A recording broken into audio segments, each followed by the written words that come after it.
Hi, Andy Moss. How you doing? Hey, Russell. It's great to see you. Nice to be in your home state. Well, glad to have you here, and welcome to our first podcast, Right. Leading from Inside Out. So you and I had this conversation almost maybe a couple years ago, 18 Right. months ago. Time travels with COVID. Right. But we talked about putting together a podcast, and I'm the Chief Growth Officer of Securus Technologies, a company that is very intertwined in this industry, Yes. inside corrections. And, we work with prisons and jails. So I have this unique perspective of seeing how corrections operates sort of from coast to coast, north to south. And it's an interesting perspective that I get to see. And I get to work with an amazing set of people. What brings your interest to this podcast for the audience? Well, Russell, I remember that initial conversation, and what I have had the privilege of doing is seeing fantastic, committed, passionate people that are in the corrections field that are often not even known, but doing incredible work out of a commitment, out of a mission to actually help people and help provide for positive outcomes for our population. But I also see incredible work in the community with people with lived experience, and connecting those two is really exciting. But the bottom line is what we said is there are people out there doing great work that the general public wouldn't know about, and anybody who's worked in corrections very long knows that we have these heroes and heroines on every level in our organizations. So what this podcast will do, I think, is bring stories. And I hope that the audience, not only our correctional audience, and I know they'll appreciate these, I feel certain they'll appreciate the stories, but I hope that we have a non-corrections audience as well that can really see some of the work that often doesn't get visibility in our very complex world. I agree with that. I think making sure that these stories and even the work is given a national platform for people to be aware of and to hear about that and to learn from that, I think is powerful. And I think there is also this sense for folks that are not necessarily in the incarceration space or the correction space to, there's a general interest there. There's this interest about learning what goes on behind the scenes, some of the challenges that are presented. And I think that there's ongoing, evolving challenges every day. We deal with them with our clients that we work with. They range in issue and scope and size, and some of those things we can help with, and some of those things we can't. But I think by giving people a national platform to come talk about those things is really valuable for people that want to continue to evolve in this space. Absolutely, and I think you'll hear from a chaplain that's been in the work 43 years. You're going to hear from a leader that has worked in the largest systems in the world. You're going to hear from jail individuals. You're going to hear from folks who have gone out and started nonprofits, people with lived experience that have done amazing work and have visions that they're realizing. So I'm excited about the diversity of podcasts that we have to offer. Yeah, I'm excited to learn from these stories and learn from these experiences and learn from the challenges that we have across the country.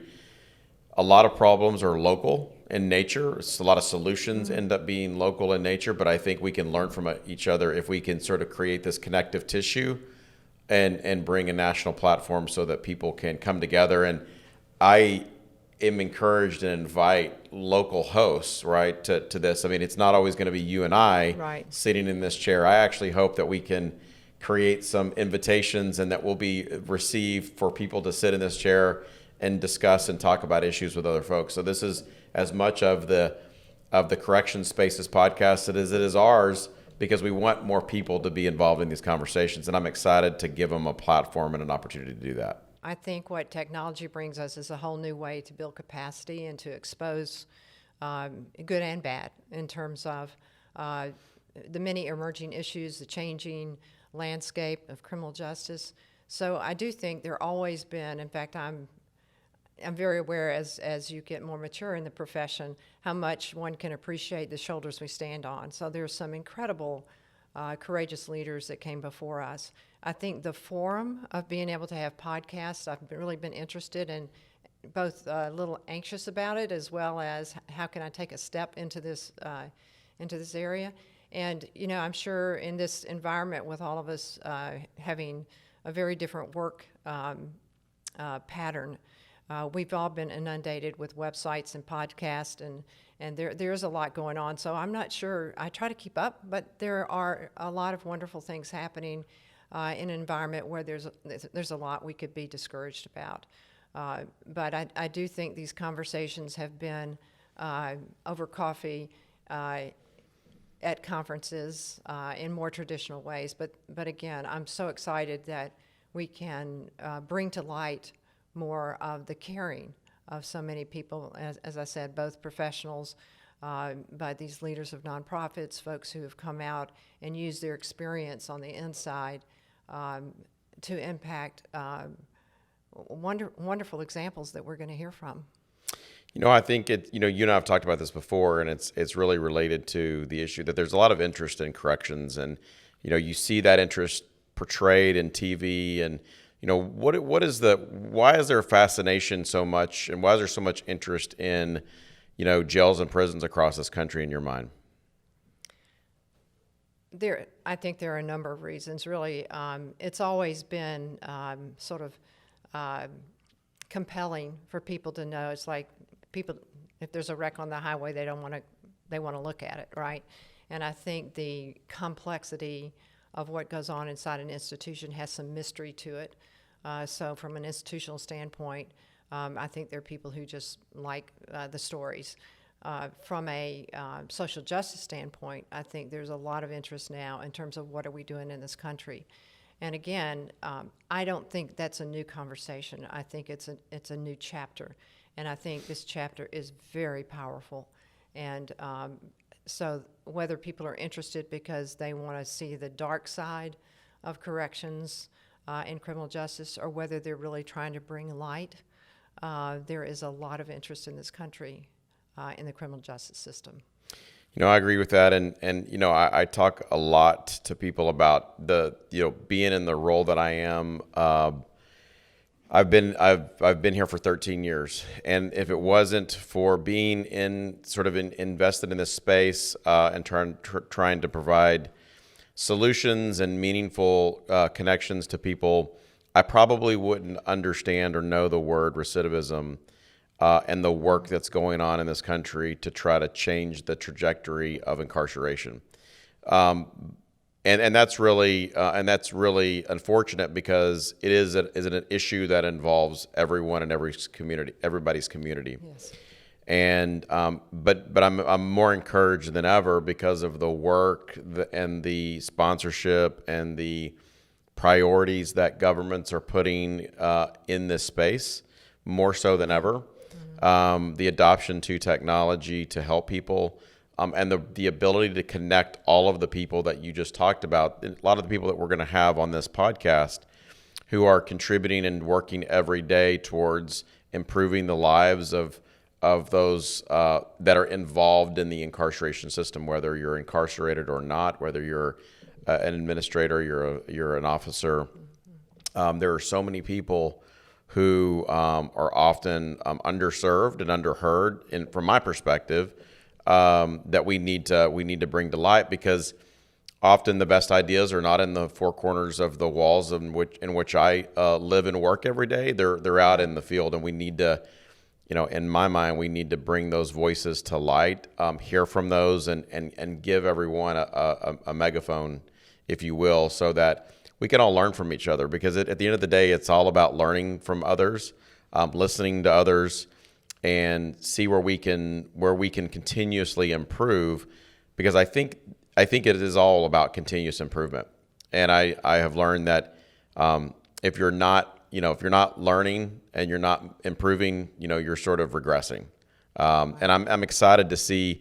I think this is maybe a relic of that, having this podcast, because it hadn't been done, and I think we can really help. I know everyone's time is valuable. I think we'll keep these relatively short, but impactful and meaningful and thoughtful. And I'm encouraged to hear from a variety of the voices that we're going to bring on the podcast. I feel like a common trait of those that are successful and have a lot of accomplishments serving in corrections has been that they are very passionate about what their work is. I think you'll see a lot of passion, no doubt. But I think what you'll also see is that the passion is mixed with knowing how to help as well. Mm-hmm. And so they have personal passion, they have professional passion, but they also have been very successful of bringing that passion into the mix and knowing how to get things done. And that's what's so impressive as well, is what they've accomplished. Yeah, I guess that's a great point, because you can't just have passion, you have to have know-how, and it has to be effective. There has to be results associated to those activities, right? And so I think that's a great point. And I'm excited to hear from these voices. I'm excited to bring the audience and the platform to the voices. I'm excited to bring some guest hosts. Yes. I think we'll see we'll bring in some interviewers to interview some of our guests, and I think that it's going to be an open invitation to those that are engaged in this space to come on, to come on and talk to us. Not to be afraid of some of the hard issues like criminal justice reform and social justice. We need to bring those conversations to the table. Absolutely, I think we're in an environment where we all need to show up. And these folks certainly have demonstrated that over many years, but it's a really important time now to, I think, to use this strategy to encourage all of us, because if we demonize each other, that doesn't really get us in a very productive place. So my hope would be that we can humanize some of the folks that have really dedicated their lives to helping folks and to understanding how complex the path is. Particularly to reentry. I'm a reentry employer myself, and it's not enough to say, oh, I want to be a reentry employer. I've had to learn a lot, and it's a challenge, and I think, again, you'll see some wonderful examples of success in this series. You mentioned the issue of complexity, and I couldn't agree more. And one of the dynamics that I see changing within corrections and even partners and technology providers is the greater willingness to understand that it takes a community of individuals to help solve these problems. That the challenges are great, but it takes a lot of individuals and organizations working together. And I've not seen that in the past. In the past, it's sort of been providers are vendors, and community resource partners are community resource partners, and the friends and family members are out there, but everyone is sort of operated in siloed forms. And again, that doesn't mean it's always the case, but I just generally see some of that. Right. And I think that we're in a time period where everyone wants to come together. Everyone wants to come together for the benefit, and it does mean that you have to have the know-how to bring that together for effective outcomes. But I think we've got a greater desire to do that now than we've ever had before. And we've got leaders in place that are also more open and more willing to pull those people together and to allow that to organically happen and create change. So I think we're in a really great time period in corrections to pull people together to drive better outcomes. I agree with that. I think it's a time for a lot more collaboration. I think it takes real work, and I think people often will say we'll collaborate, but are not quite sure what that really means. And it's there's some very difficult challenges that we have, but being willing to be at the table is the important part. And that momentum is so important. And I agree with you. We have some correctional leaders now who are so dedicated, and I think we saw that in the in the last 18 months, trying to manage a correctional facility around a pandemic, to watch what has come out of that. Not all good stories. I mean, there have been some real challenges and some disappointments, but to hear and see the efforts from the top leadership all the way through your entry-level person.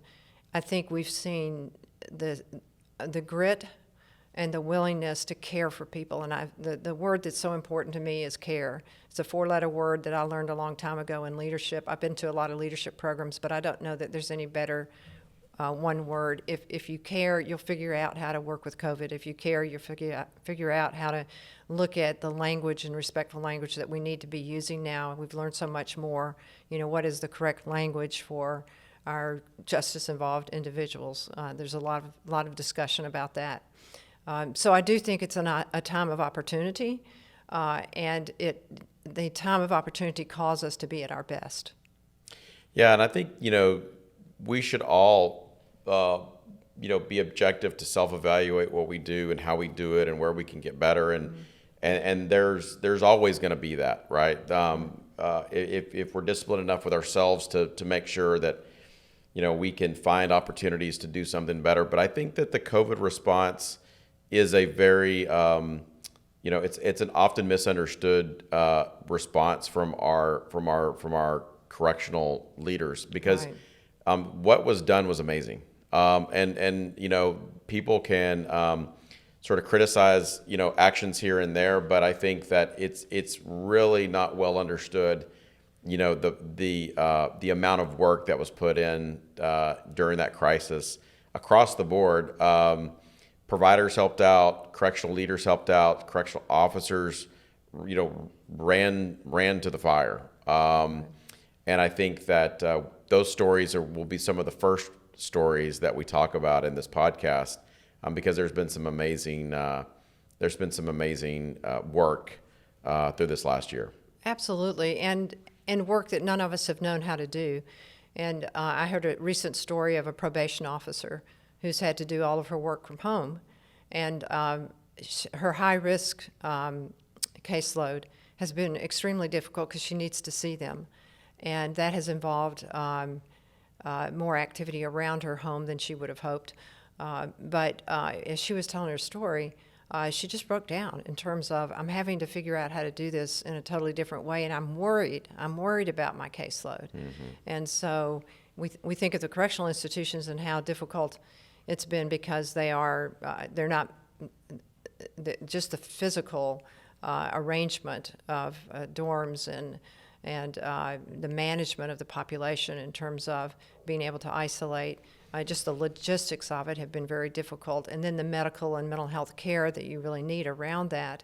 But we often don't think about community corrections, where officers go out and go to homes, and that stabilizes their caseload and gives them the opportunity to help with resources. So it's impacted a lot of people. So mental health was an issue prior to COVID. Right. Through COVID, mental health in this country has taken a whole nother sort of change. What have you seen related to mental health? Commenting on pre-COVID or post-COVID, and how it's impacted the correction system and the challenges that we have. Well, I think the issues of mental health, both for staff and for the population, and the population in general, are huge. They've been there for a long time. I think that they are escalating, and people are more aware of them. But for instance, in the population during COVID, most programs for inmates, education, exercise that's not outside, vocational programs, volunteers coming in, they've really been shut down. And so you have a lot of idleness for the population. And our population has a lot of trauma in their background, men and women. And so when you don't have an outlet, you don't have a way to keep yourself healthy and stabilized and connected to other people, then it's really detrimental for anybody's mental health. And then we have, of course, people in the population who have some pretty serious diagnosis. So it is a very difficult issue for the population. And to the degree that resources are available, can the clinicians come in? Mm-hmm. And so it depends on the resources of the facility in terms of how much that can be well managed. For the staff population, we've been more focused as a profession in the last, 5 years maybe, that on the wellness of staff. And the corrections profession, as a profession, has a very high suicide rate. We also don't have as long a lifespan generally as other professions. And so it's already a stressful job. And I think with people having to find out that they're doing doubles and working many, many hours, those that can get in, that are working, including top leadership, there's less time to do self-care. It has to be very intentional. But, we're kind of addicted to activity in corrections because there's always something that needs to be done. The checklist is never done. And so I think the pressures, the stress on the staff, I'm aware of several leadership teams that, because they want to take care of their staff, they're coming in and doing the work. Warden I talked to who's coming in and taking shifts in his facility. A director of corrections that's coming in and really going to the facilities to help manage some of the work. So the pressure on mental health, because to keep oneself healthy, you have to have time to do that, and you have to realize the pressure that you are under. And I just think that we are in a position, particularly with the expectations around, appropriately, the expectations on our profession to be engaged in reform. The mental health aspect of it for the staff is really, really important. Do you think this is an issue that's known as much as it needs to be known within states or at the federal level? I mean, this is such a critical issue. We can't help, we can't do our jobs if we're not sort of right ourselves, right? Right. And there's a lot of people that suffer from mental health issues, whether you're incarcerated or serving the incarcerated or not. I mean, just family members and people that, mental health is an issue. It's a nationwide issue. Do you think that the criticality of this is known across not in the space, because I think the space is aware. Outside the space, is it getting sort of the acknowledgement and need that it needs? I don't think we can ever have enough attention to mental health in the free world or in the corrections world. I think some of the tragic incidents we're seeing, whether it's mass shootings, whether it's domestic violence, I think that those are all indicators, more than indicators. They're examples of active deterioration of mental health and the lack of services for mental health care. And so I think it's certainly in the news. It's certainly an issue that is talked about in a number of circles, but I still think there's the stigma. Most families have some interaction. Mental health is a big topic. You could be schizophrenic, and you could have episodes that you have to spend time in a facility. But there's also just depression, which is, I think, I don't have the data, but I hear it. But the depression, the low-grade depression that I think people have experienced from isolation is an issue. So I think it's being talked about a good bit in the public, and I don't think we can talk enough about it. But I think beyond the talk, we need services and resources. Yeah, I think anxiety is something that it seems to be more talked about now than ever. Do you think that there is sort of a culture that has sort of existed? Again, and I'm not an expert, but from what I understand, is there still a culture of, hey, I shouldn't ask for help? Do you think that still plays a problem or a role inside the complexity of this issue? Of course. The people don't want to feel like they're shamed, and they don't want to bring shame to their families. And they don't. If you need help, it's really hard to. The first step, of course, is recognizing and being willing to say you need help, or to have other people that love you help you with that. But I think we're in a much better place than we were 20 years ago in terms of people recognizing, and that's because there've been courageous voices out there that bring forward the dilemmas of mental health. We've had many Leaders talk about their own mental health crisis. So I think we're in a better place than we have been, but we're still not where we need to be in terms of resources and understanding. And that question could be like, how do people feel about alcoholism? I think we've learned more about the disease of alcoholism, but do people still feel very shamed about alcoholism? Yes. So I think we're in a process. We're trying to be a more perfect country around this, but we got a long way to go. We've talked about we will talk about a number of challenges, health, mental health being one of those. One of the other aspects that I have heard quite a bit is around staff and career development and maintaining staff. They're often getting pulled from a lot of different sources. An Amazon warehouse comes in and kind of everyone goes to work there, right? Or there's an oil field and with drilling that comes up and people go work there. How do you see that today, and maybe how much of a problem is that for people that are unfamiliar with this issue? What does that look like to you? I think recruitment and retainment of our workforce now is one of our largest issues. And I think, I was working with a state that lost most of their staff to a new ice cream plant. And so I think so there's several issues here. But to simplify, I think we are fairly good at learning how to recruit. Not everybody, but there are ways that we're studying analytics in a state, whereas the workforce being able to recruit and get bodies in the job. But we want more than bodies. We really want maturity and people who are aligned with the mission. And so for that to happen, people leave not because of pay. We know that from the data that we have. People leave because of poor supervision.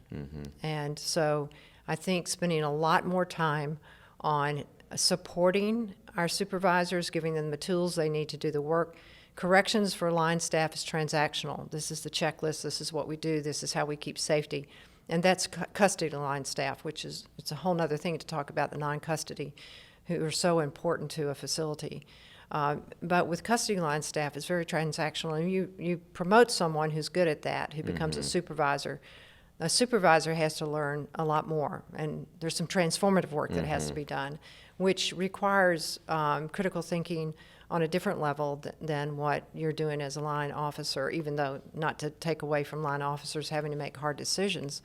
But I just think if we're going to keep a workforce of the future, we need to look at we're working with a workforce that, first of all, you're taking away their cell phones. They can't text. They're used to technology. What is it that we're doing to your field? What is it we're doing to engage staff? And I think the biggest, if I had one word about what we need to be doing, it's engagement. Staff have to be engaged. They have to be a part of the mission. How do you think workforce development impacts prison culture?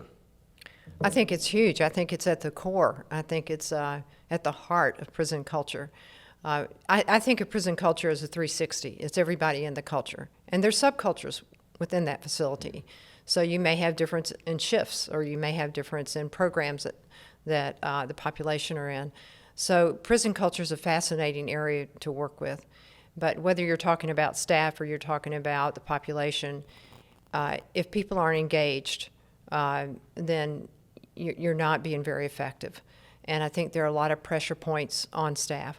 One of the biggest concerns, and corrections, when you think about it in the U.S., it's so broad in terms of, it's hard to generalize because you have a mom and pop jail, and then you have a massive complex of prisons. So it's really hard to generalize. Right. But what I think I am comfortable generalizing about is that recruiting and sustaining a workforce for the future of corrections and contemporary corrections really needs our attention in ways that we engage folks. We have facilities in this country that have 50% vacancy rate with staff. Wow. And so you can't really run a hope-based culture. And when I say hope-based, meaning that we not only say we believe in reentry, but we prepare people for reentry. We use respectful language. It's hard to use respectful language if you're tired frustrated, and you're doing 3 jobs. Right. And so this is not dramatics on my part. I'm in institutions. I see the struggle. I see people exhausted. That's where I see courageous leaders as well, to the point of Stepping what up. we're doing in this podcast. But I think the contemporary workforce is going to need more than historically what our workforce is needing. And probably the needs have always been there, but I don't think we can bring in younger staff and help them see this as a career if we don't take better care of them. Sure. And I don't think we will be able to nurture the leaders that we need across the country. If we have a command and control environment for a reason. We're trying to create safety, and safety is what we're about. Order. But I also think we have to tweak that to make it very correction specific, because we're dealing with human beings that need support, they need vision, they need to know that leadership has their back. So I feel like the first line supervisors are really critically important as we work with those very challenging issues. But who we bring in for the workforce is so critical.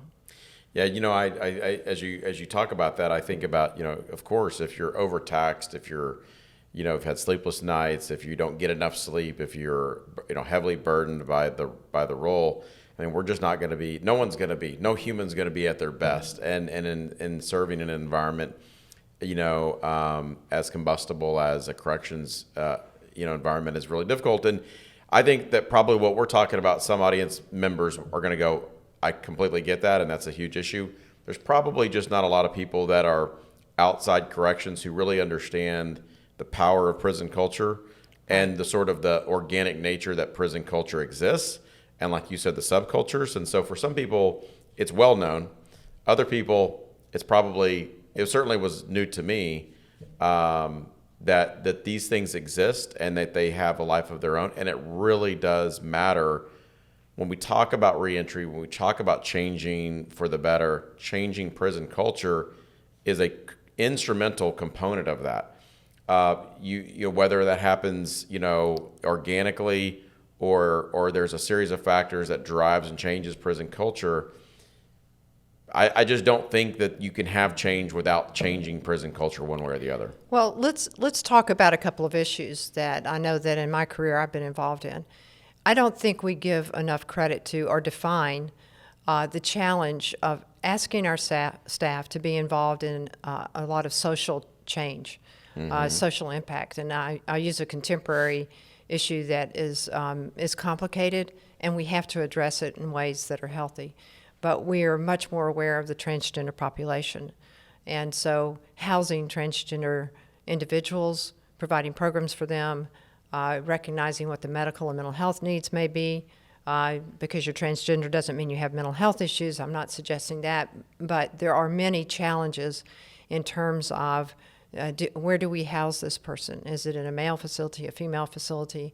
And we have to prepare staff for that. We often, because of legal pressure sometimes, will move someone prematurely into a gender of choice facility and gender and based on their gender identity. But do we prepare the staff, and do we prepare the population, and do we prepare that individual or individuals? And often we don't take the time to do that, and that's really, really important. So that's a cultural impact. That is a social change. The world of PREA, which I've had a lot of involvement in over a decade, bringing in the issues of sexual abuse in prison was not a very easy conversation to start or to manage.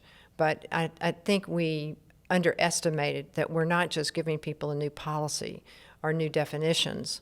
We're asking people to, while they're at work at least, understand the social change that's going on. And that is not, that's not a checklist. That's a discussion, and that is important to help people know their part in that, their role in that. Well, that's an interesting discussion, and I'll be excited to learn more about that and hear more about that from folks around that topic, because it sounds like what I hear you say is we need to invest more margin in the day to go through that training, to go through that education. And it's not always well known because just like you mentioned, COVID, this is all sort of first time stuff, that this is new to people. And, Right. not everybody has the answers related to these critical, complex issues. And so we're sort of learning on the job, if you will, on how to respond to some of these things. And then that has to be then transferred down to the organization and the staff. And then we have to have the time to do that. The question is, Right. where in the time in the day do you have that learning, right? And so I'm fascinated to hear from people about how they solve that problem, because that is not an easy answer. But it's one that has to be tackled, right? And so hopefully Right. we can address that in future episodes. Well, I think it's a great example of where we don't have to have all the answers. We need partners. And I think where I've seen the most respectful work done in the area of responding to transgender individuals are where we really work with the nonprofit community, those with lived experience, and we need help with that. We're as corrections professionals, and that's where I've seen the most productive work. Yeah, well, that's a great testament again to leaning on partners, leaning on other folks, Yes. other experts, and pulling people together. Again, building a bigger community to help solve these problems. I think I think that's critical for our success going forward. One of the great projects I'm having the opportunity to work with the Bureau of Justice Assistance is to look at training academies around the country. And so over the next couple of years, we're looking at a number of academies on site and looking at how are they preparing staff for the future. And so most people are familiar with there's correctional officer training, so it's whether it's 6 weeks or whatever period of time, and they learn the skills that they need to be strong correctional officers. There's a tremendous cadre of our workforce that are not officers, whether they're food service, maintenance, whether they're That's a great point. clinical psychologists or Yep. social workers, educators, nurses, and so we have to look at the full complement of training. So we're looking at not only what is the correctional officer of the future need, what do they need in their tool bag. Certainly people are aware of how we've changed our attitude and our practice around restrictive housing, segregation. But so many of the challenges in that, staff are saying, you're taking that tool away and I don't have the tools I need. And of course, Without alternatives? some systems are doing much better than others with that. And I think we've made progress with that. But that's a different set of skills for the officer. How do we improve our training around de-escalation? How do we talked about mental health. How do I deal with a woman who's having a nightmare if I'm a male correctional officer? What are these tools that I need? So an exciting part to me is that we have been given funding to really look thoughtfully at these training academies, and we're working with directors of corrections, but also associates who've been directors of corrections, as well as subject matter experts in training. But that's probably too much information about the details, but the important thing is we have to improve how we prepare people, how we support people, how we create the energy and excitement about having a career in corrections. The challenge with that, because there's no question about the training, right? But the challenge that I would imagine a lot of people face, and correct me if I'm wrong, is we have a workforce that in some places is that they're behind in head count, right? They Right. can't keep the staff that they have. They're Right. having to work more to fulfill just the normal duties.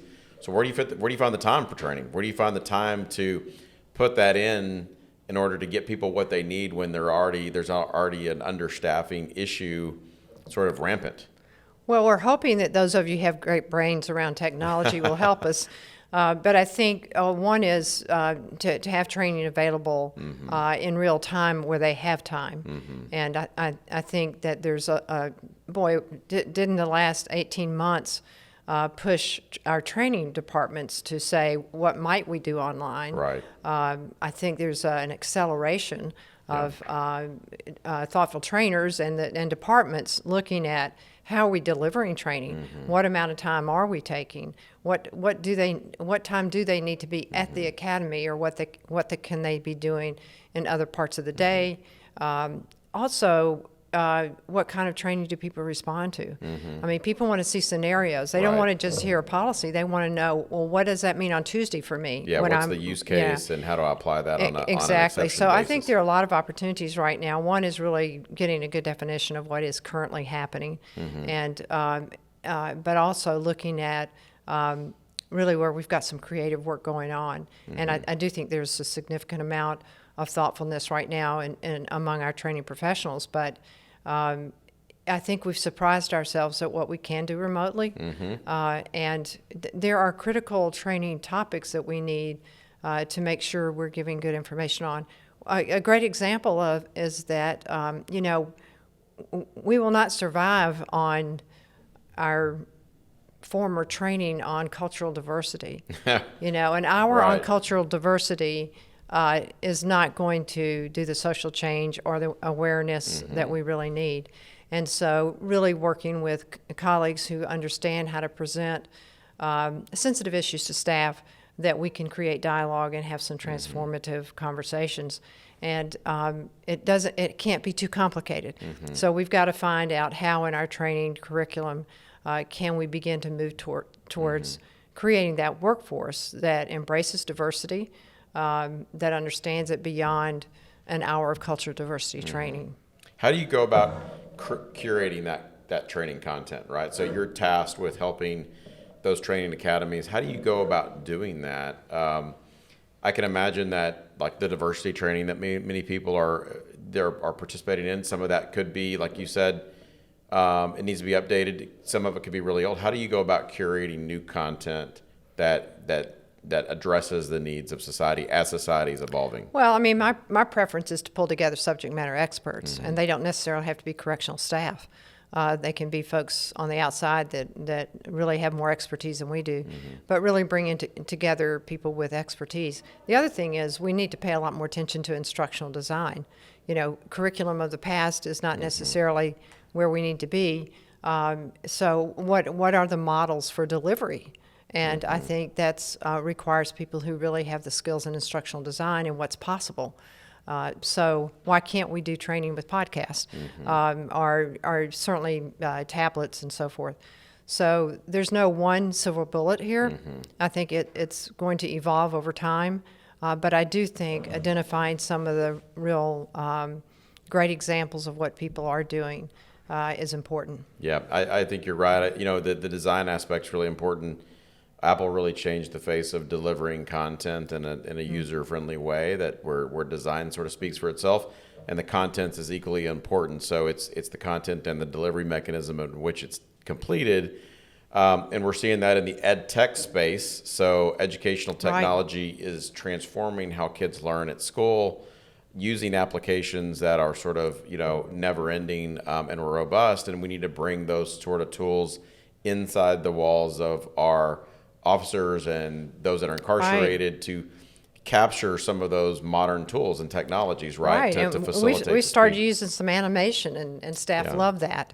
And so I think we have to be aware of that. And in my own organization, you know, I have a particular resource amount for staff for their own staff development.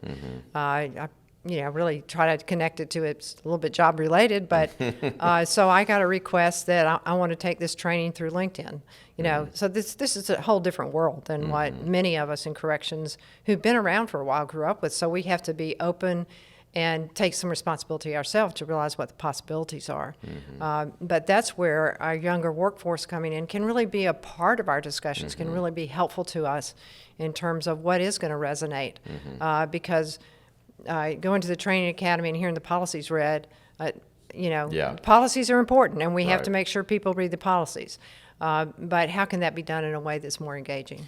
Well, and we're well beyond workbooks and green sheets, right? And so that are blue books, right? And so I think the younger staff that we need to attract is going to expect that, right? That's part of their culture. They don't know what a blue book is anymore, right? So I think that's really critical.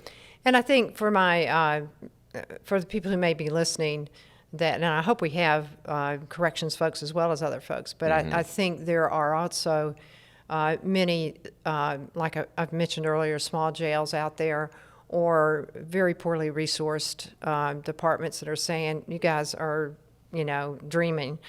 So I still think I was working with a system where we were providing everything electronically, and then we realized people weren't really reading the material. We came back with an actual physical manual, and it was golden because that's what they wanted. Sure. And so I think we're in this period of change. Sure. And so we will get to a new day. Yeah. But I think we have to be conscious of everyone doesn't have the resources or access. Absolutely. And we see that a lot on the technology side. Everyone's at a different point on the spectrum, right? And it's all about not where you are, it's where you're going. Where do you go from A to B? And it's that incremental improvement. So everyone's clearly at a different place, and we need to meet people where they are and how to take them forward. Absolutely. Thank you for this first episode. It's been great. Very excited about it. Thank you. I'm super excited about it. So much we can talk about, but I'm really looking forward to hearing from our guest. Absolutely. Thanks, Andy, and we will see you in the next episode. Okay, thank you.